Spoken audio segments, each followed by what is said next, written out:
welcome. If you don't know who I am or don't recognize this face, my name is Annalicia, and on this channel I go by Love in Motion. Typically on my YouTube channel, I like to talk about self-awareness, self-growth, self-actualization, and self-empowerment. Today is absolutely no different, so let's get into it. Today we are going to be doing my yearly letter to myself, where I describe 3 themes that I believe are going to be present in the upcoming year, and then we reflect on the 3 themes that I chose for the previous year. I've been doing this for the past 7 years, which is completely unreal. I can't believe that every year I sit down and I set my intentions for the year. It's going to be the year of balance, of abundance and prosperity for me. I believe 2021 is going to be a year of action and stability. It's going to be the year of accomplishment, alignment, and defiance. The year of curiosity, the year of discovery and pressure. Themes that I chose for this year are serenity, focus, and consummation. I learned a lot about myself and my journey just by watching those videos, and it's really cool to go back and see yourself and that version of yourself and your hopes and your dreams at those times and your frustrations. And I think it's a beautiful way to bring in the new year in a way that isn't so rigid.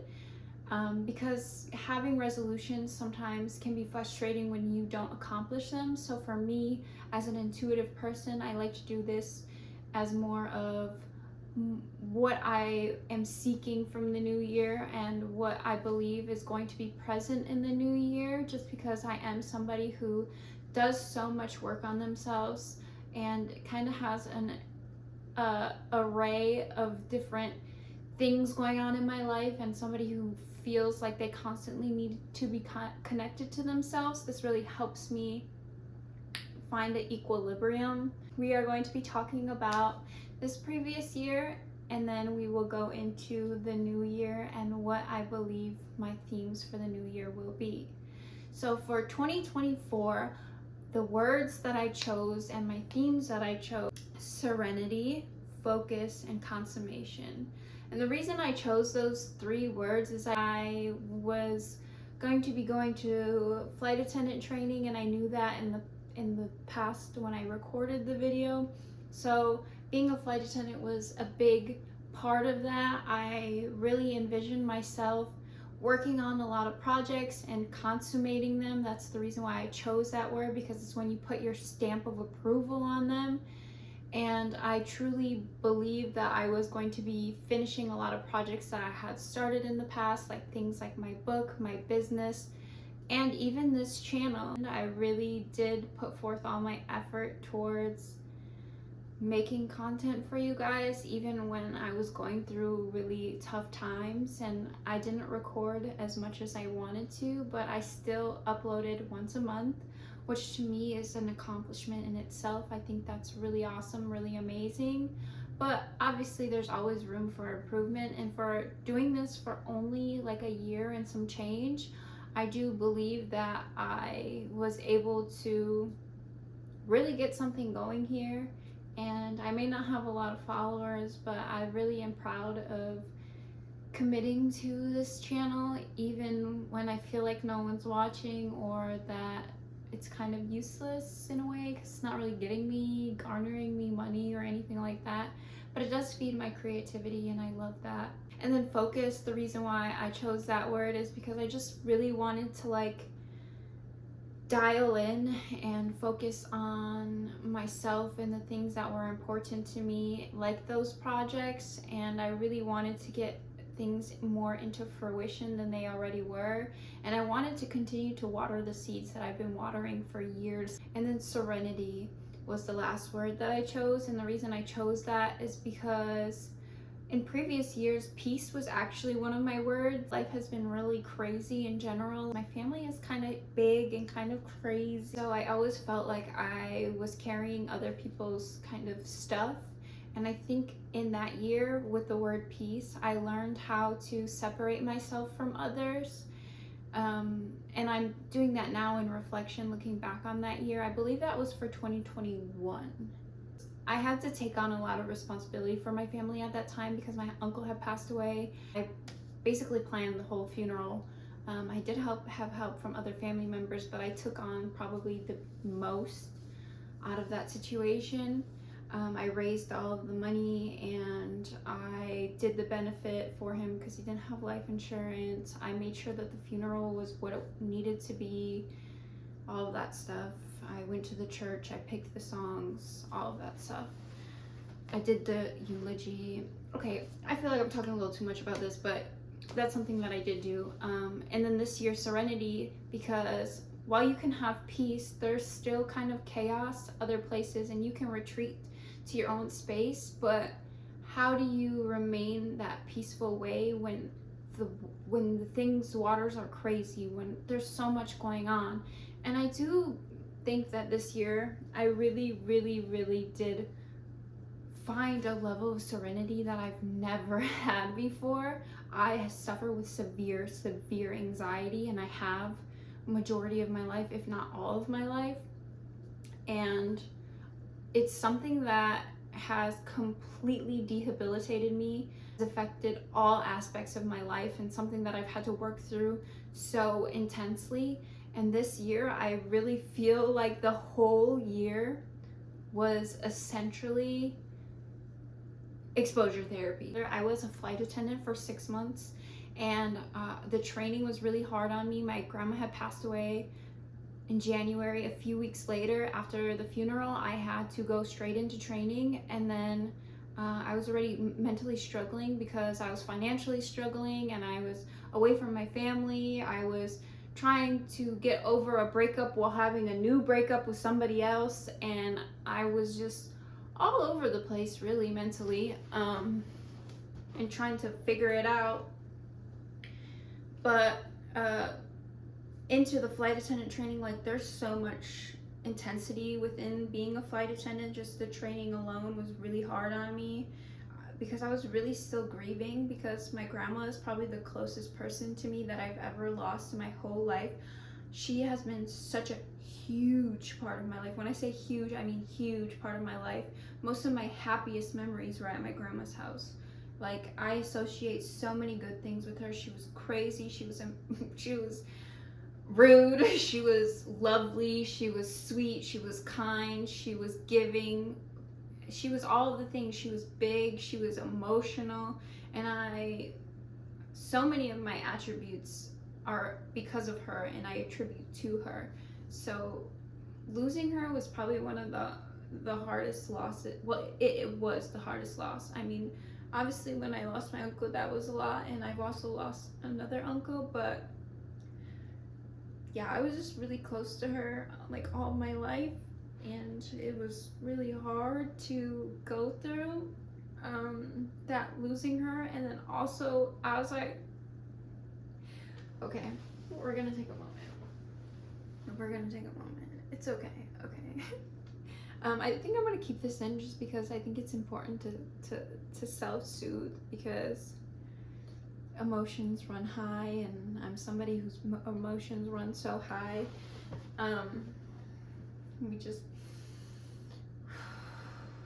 Okay, we're gonna be present, we're gonna be here with you. As I lost my grandmother, it brought back a lot of trauma from my childhood. I was having severe nightmares for months.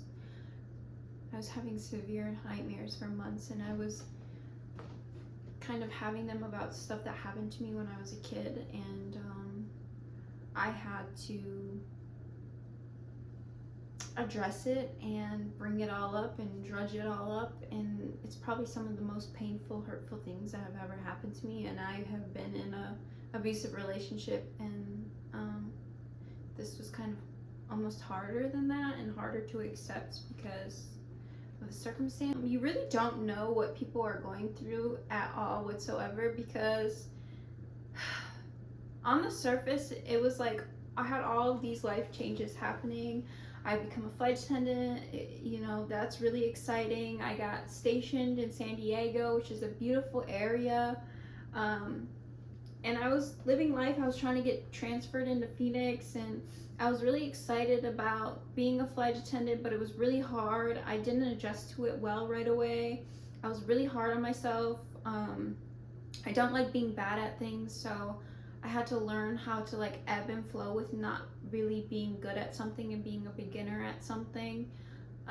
But as I adjusted to it, I came to really like flight attending, and just the responsibility that you have as a flight attendant really forced me to confront my anxiety about not being good enough. Like at my core, I feel like I'm not good enough, and that's something that if you've watched any of my content, that's something that recomes up, that I'm not good enough, and that could be because of some stuff that happened to me when I was a kid, and obviously, you know, that is like a thing that you have to deal with when you come from the background that I do. But I addressed my issues and I confronted them, and although it was really, really hard, especially because of everything that I was going through with being a new flight attendant, and then I was commuting back and forth, I was staying with a friend, and at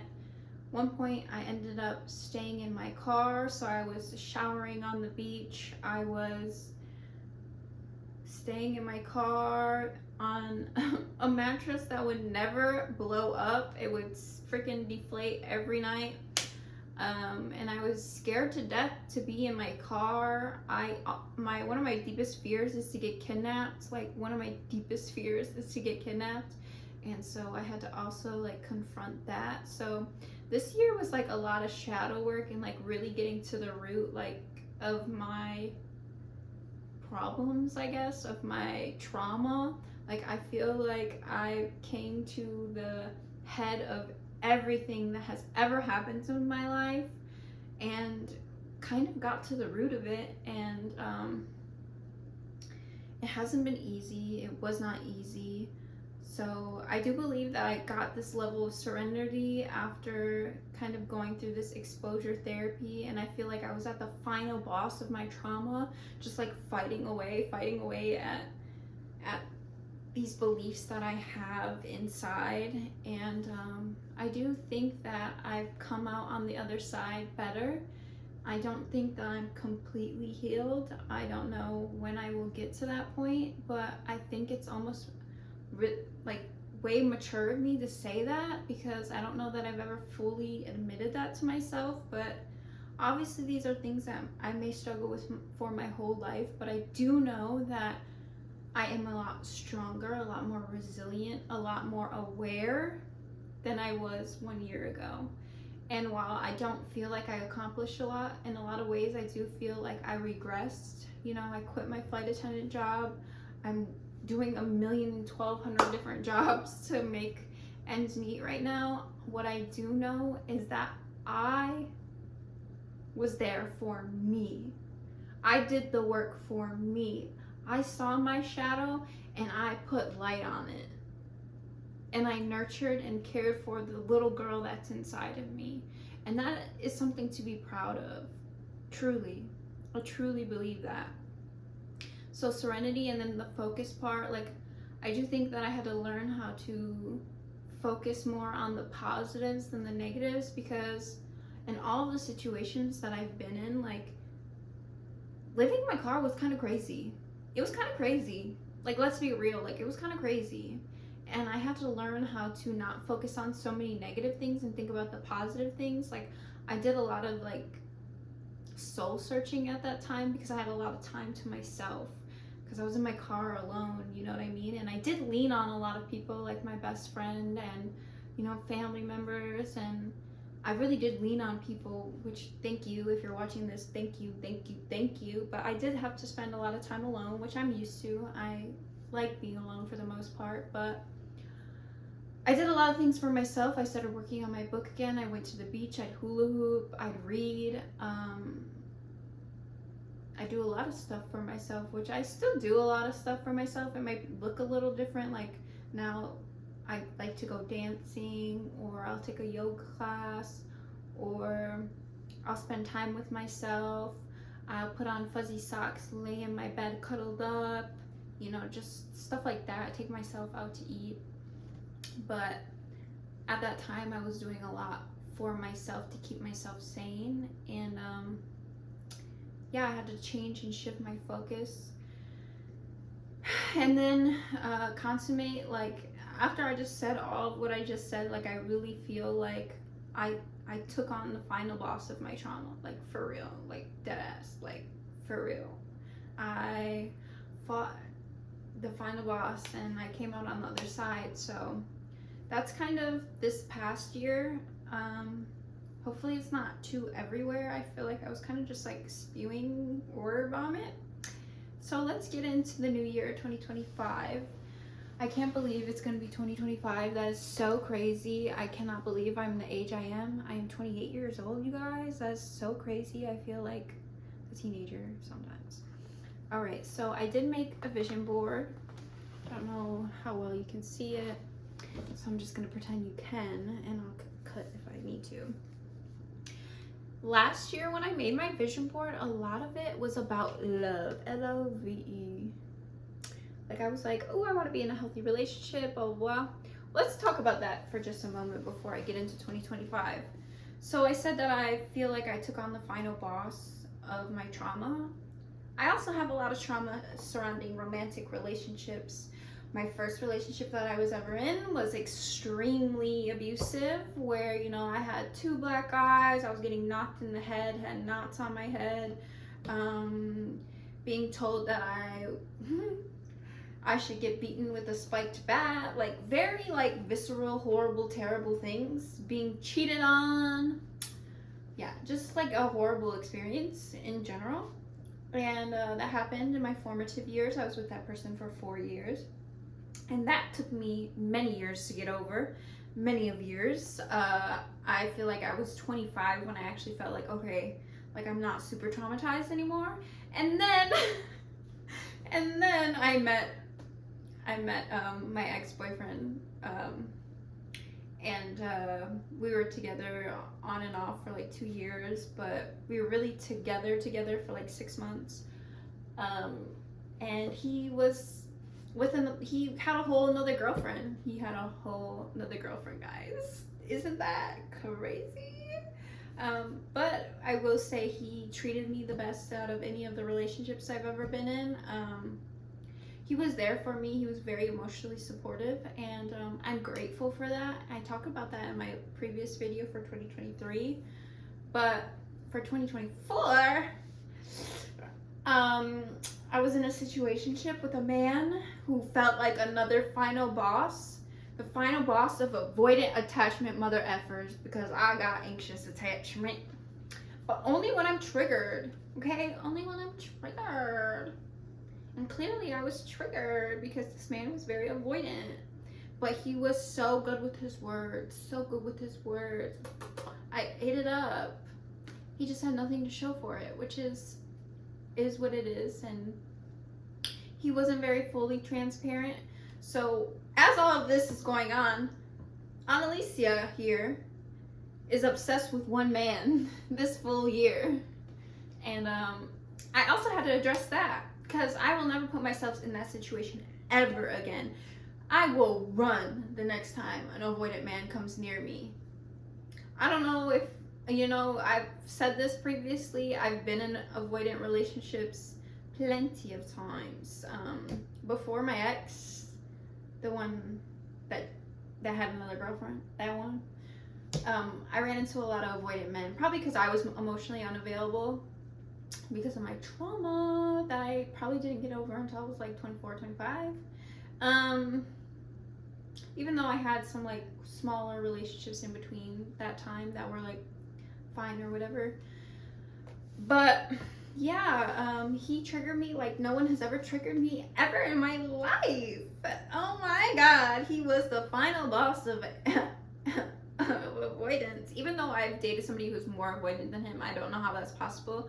But the worst part is I knew this man loved me, and that's what hurt the most. And that's okay, because we're moving on to 2025, and on my board now, I do have the word love, but I don't have any relationships displayed on my vision board because you know what? I just want to be this year to be about me. I want 2025 to be about me and my growth and who I am because I'm tired. I'm tired. I'm tired of fighting for love. I'm a lover girl. I made a whole video about it, we know. And I'm tired. Okay? So 2025, the three words that I chose are joy, confidence, ooh, and serendipity. Serendipity. I don't know why I can't say that word, but yeah. So the reason why I chose these words is because I'm done with the motherfucking trauma, y'all. No more trauma for this girl. We are going positive direction only. And while I understand that life happens and life is gonna throw me whatever it's gonna throw me, at least now I have. I'm I'm gonna pump my chest up, guys. I'm gonna take it on and I'm gonna do it so joyfully. And that's one thing that I, in 2024, that I really tried my best to. And I think that I felt the most contentment in this year, oddly enough. Um, of just like, I can do it, I'm good, like, I can do this for me. Like, I've been pretty confident in myself, and content with, you know, my ability to get things done and to, you know, be myself and the integrity I have over myself. But yeah, I just want more joy. I want more joy in my life. I feel like the past few years have been really, really difficult, and I know that I made major life changes. And obviously, there's going to be some growing pains, and that's okay. I moved here last year, and you know, it's been really difficult. I've been really missing my family. I lost my grandma. Like, I got my heart broken not once but twice. My business, who knows what's going on with that right now. It's something that I'll never give up on, and you know, I'll take that to the grave if I need to take it to the grave. But I love it. It'll happen when it needs to happen. But right now, I think I just want to focus on me, myself, and I. That's all I got. And in the end, that's what I found out. But yeah, and then joy. I feel like that's pretty simple. Like, I just want to do things that make me happy, that bring me joy, that spark joy. Maybe I'm gonna Marie Kondo it and get rid of some stuff and just prosper in my joy. And I really just want it to be about myself. Like, I do have like an obsession with romantic love. Oh my god, I do. But I'm not like crazy. You know what I mean? Like, I'm not hopping from person to person. I'm not fully seeking it out. It's just, I want to be loved and I want to love. And that's the biggest thing is like, yes, I want to receive love, but I also just want to give love. Like, I'm such a lover. Like, I want to do everything. I want to rub your back at night. I want to play with your hair. I want to learn to do your hair if that's a thing. I want to make sure you're good. I want to pack your lunches. I want to kiss you on the cheek. Like, I want to make sure you're good. I want to talk to you all day, all night. Maybe not that. That's a little dramatic. I do like my alone time, guys. I do like my alone time. I'm a Virgo. But yeah, I just, you know, want those things. But right now, I'm good. I don't need nothing. Going into this year with joy and then confidence, I